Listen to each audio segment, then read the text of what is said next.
แม่นอยู่ในปากสงครามแต่เป็นยังเขามามวนมาร้องมาทำเพลงพี่น้องเข้าใจอยู่บ่ถามมึงดูถ้าสมมุติบักทองรุ่นตายเบิดขณะมื้ออื่นนี่นะคนลาวนอกสิเป็นอย่างไรสิห้องให้สนใจสิดีใจน้ำมันบ่สิโศกเศร้าน้ำมันบ่และพวกเฮาก็สิได้เข้าใจตอนนี้แหละ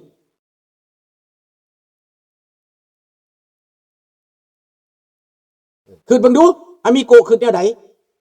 ถ้าว่าลาวแดงตายเบิดขณะเฮาสิห้องให้นำบ่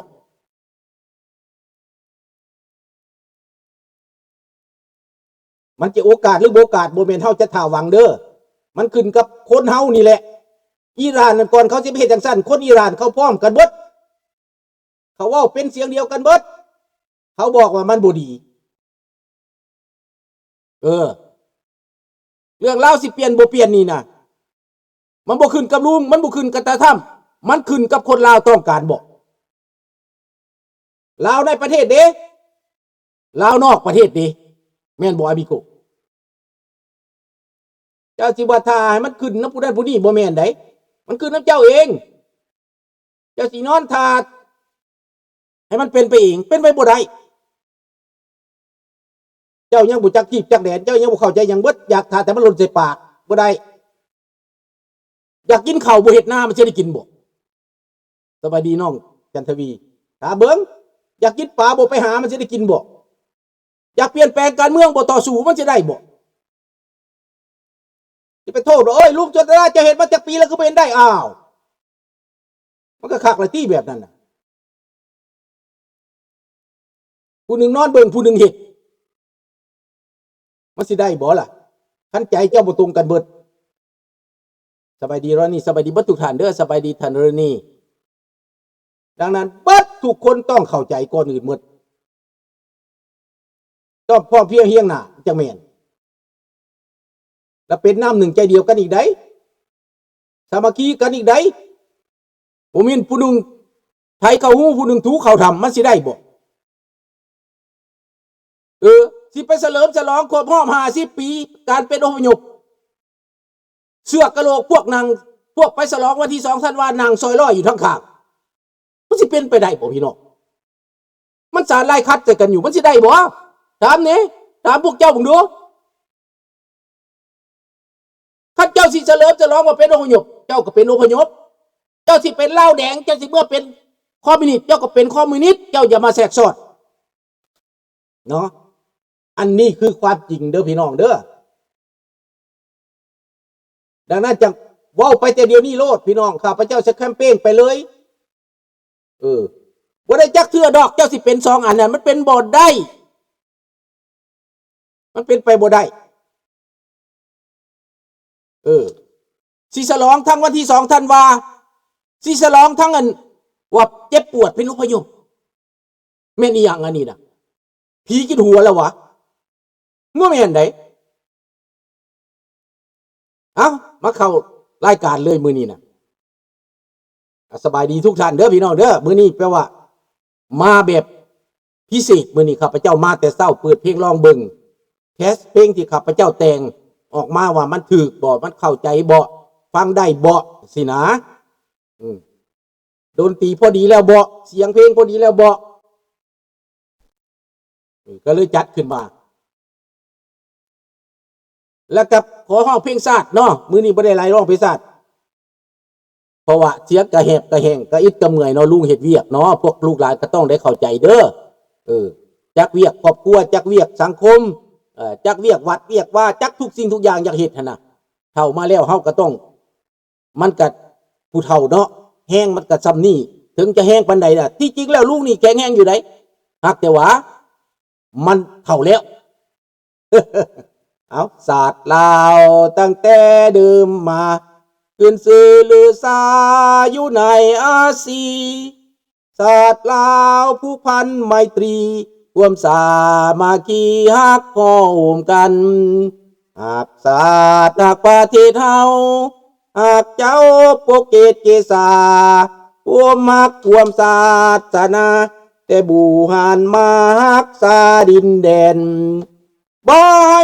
สัตว์ใดมาล้วน หาวีลบกวนหยาดแย่งสิ่งเอาไปขึ้นเขามาดูวุ่นวายดูจนตัวตายต้านทานศัตรูช่วยเสื้อจูเลือดเนื้อเสื้อเผาพื้นผู้กูเอาบานเท่าถูกกันขอบใจหลายๆเนาะสบายดีจอนสบายดีทุกท่านเด้อพี่น้องเด้อเพราะว่าเสียงขนาดแบ่งไปหลายมันก็บ่ได้เนาะเสียงผู้เฒ่าพาเวอร์มันบ่ค่อยมีเนาะบ่คือตอนยังหนุ่มเด้ตอนยังหนุ่มมันเว้าได้เสียงก็บ่ผิวเด้เฒ่ามาแล้วนี่คันบ่มีแขวนี่แห้งฟิวลุงนี่ก็เกือบสิเสียไปแล้วเด้ตัวนี้ห่างเอาซื่อๆนี่น่ะคันมันเสียแขวเลยแห้งบ่มีลมเด้แม่นบ่ล่ะดังนั้นขอโทษหลายๆเด้อลูกหลานเด้อผิดพลาดอันใดก็ได้มนุษย์เกิดขึ้นมาแก่เจ็บตายของเฒ่าของแก่เป็นของธรรมดาแต่ว่าให้มันมีคุณประโยชน์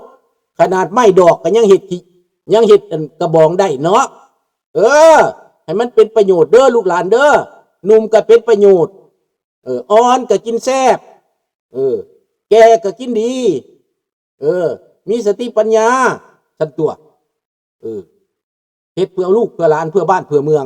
มื้อนี้ข้าพเจ้าจะมาเว้าประเด็นตั้งคำถามให้พี่น้องเป็นหยังคนอิหร่านไปแจใดไปแจใดก็เห็นแต่คนอิหร่านเฉลิมฉลองเฉลิมฉลองทุกบ่อนทุกทีเข้าใจได้จอนเด้อพวกท่านเข้าใจบ่เป็นหยังเข้าจังดีใจทั้งที่ว่าระเบิดตกใส่ประเทศตุ่มตามไฟใหม่กระทึกนึกน้องตายเป็นหาเป็นห้ามพวกอันICGของเพิ่นนั่นทหารนั่นนะปฏิวัติอิหร่านหั่นนะทหารปฏิวัติอันศาสนาอิสลามหั่นน่ะตายเป็นกองตายเป็นฟักเป็นเบื่อและระเบิดของอเมริกาถล่มลงใส่แทนที่คนอเมริกาอยู่ต่างประเทศสิห้องสิให้สิฮุกมกอุกใจบ่กลายเป็นดีใจแต่ละรัฐแต่ละเมืองออกมาพี่น้องโทษเด้อไปเอาน้ำมาก่อนโทษเด้อ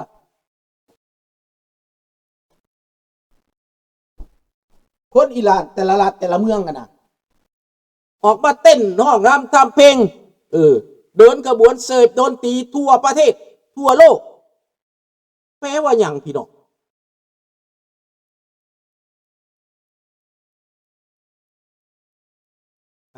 เพราะมันแห้งเนาะ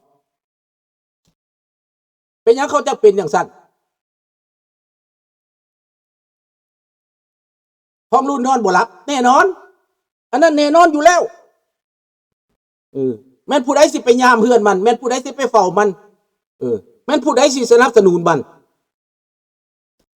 ข้าพเจ้าให้โอกาสแล้วบอกแล้วว่าเปลี่ยนสาปฏิรูปการเมืองอภัยโทษอัมเนสตี้ทั้งเพิ่นทั้งตู่และสร้างประเทศนำกันมันก็บ่ได้ตายบ่ได้เกิดสงครามข้าพเจ้าก็บอกแล้วแต่หูแตกบักทองรุ่นมันบ่ได้ยินมันซัดเดียรสารพี่น้องมันถ่ายมันเป็นแบบอิหร่านพุ่นมันจังสิเอาให้ตัวอย่างเราได้อิหร่านน่ะเห็นแล้วบ่พวกว่ามักว่าพวกลาวลีอยู่ในต่างประเทศอันนั้นแต่ทำเป็นบ้าเพิ่นว่า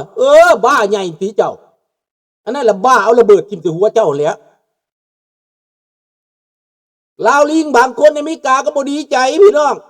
บ่ดีใจบ่มักตะถ้ำมึงก็เมื่ออยู่เมืองลาวพุ่นติมึงอยู่อย่างนี้บ้านเขาเมืองเขาแม่นบ่ล่ะไปอยู่ลาวพุ่นบ่มึงมักพุ่นมาตายพี่สั่งแม่นบ่ล่ะพระเจ้าก็สิบอกจังซั่นไหนแม่นหรือบ่แม่นนอกจันทวีมักลาวแดงมักทองรุ่นก็บ่อยู่ในมักทองรุ่นเขาให้เสรีภาพอยู่ดิเมื่อได้อยากได้เสรีภาพก็ได้บ่อนพ่อบ่อนแม่มันให้เสรีภาพพุ่นไปเอาเขาสิปลูกเฮือนให้อยู่ดอกเขาสิเอาลูกไก่ให้ไปติโฆษณาส่วนเสือเป็นแถว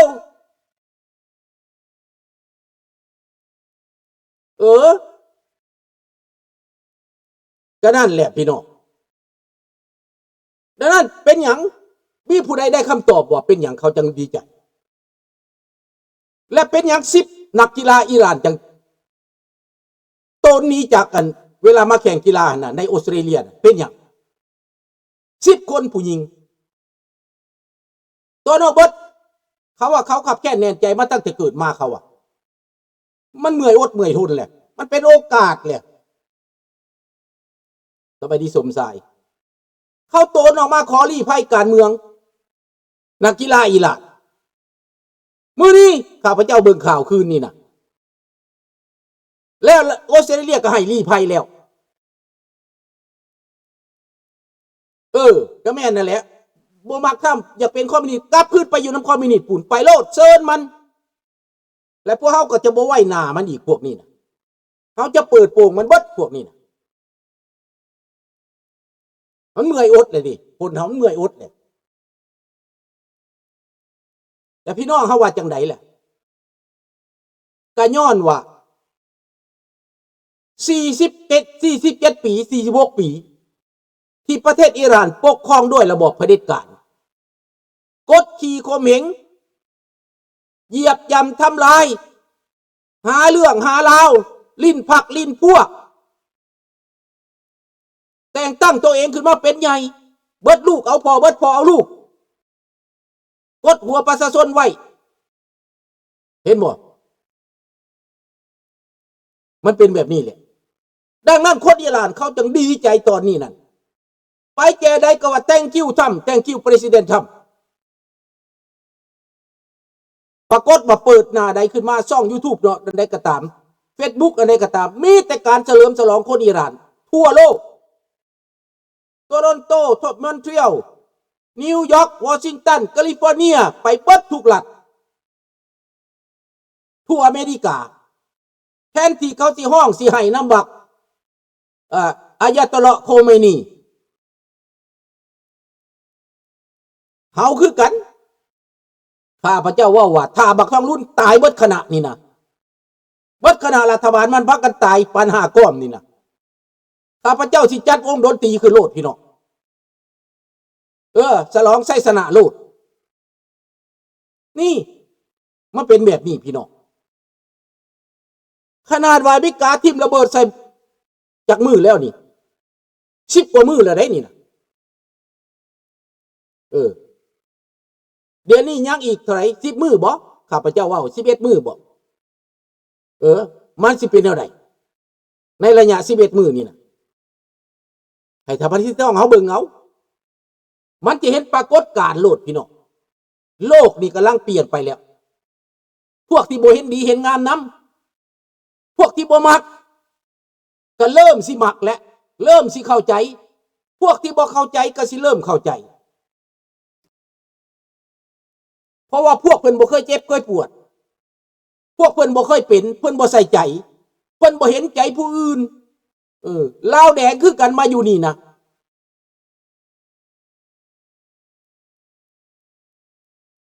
บ่พอใจให้รัฐบาล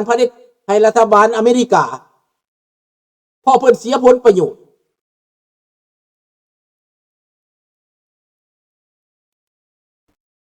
ให้เบิ่งเอาพี่น้อง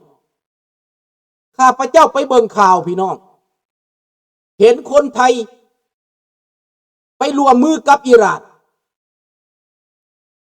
ไปโบกทุ่งไทยสะบัดอยู่ในประเทศอิหร่านตอนนี้ต่อต้านอเมริกาข้าพเจ้าก็บ่จักว่ารัฐบาลไทยฮู้อยู่บ่เนาะเห็นแล้วก็เห็นแล้วก็ไหนให้10 วันอีก10 วันเด้อ10 วันนี่สิเห็นผลแนวใดแนวหนึ่งสบายดีซิมตันแล้วเป็นหยังคนอิหร่านเขาจะเป็นแบบนั้นก็คือข้าพเจ้าว่ามังพินี้ความกดขี่ข่มเหงและเห็นตอนนี้หมายความว่าเขามีความหวังเขามีความหวังว่าอย่างน้อยก็มันตายไปเผด็จการนั่นน่ะเขาสมน้ำหน้ามันและเขาก็อยากเห็นเปลี่ยนแปลงก็คือเพลงข้าพเจ้าแต่งนี่50 ปีจะได้มีความหวังจะมีความเปลี่ยนแปลงที่แต่งเป็นฝรั่งอังกฤษนี่นะและเป็นภาษาลาวอีสานกันนี่นะเพื่อสื่อสารให้ทุกคนเข้าใจให้มีกำลังใจ และต่อไปอยู่ในเมืองลาวนี่ พวกท่านสิเห็น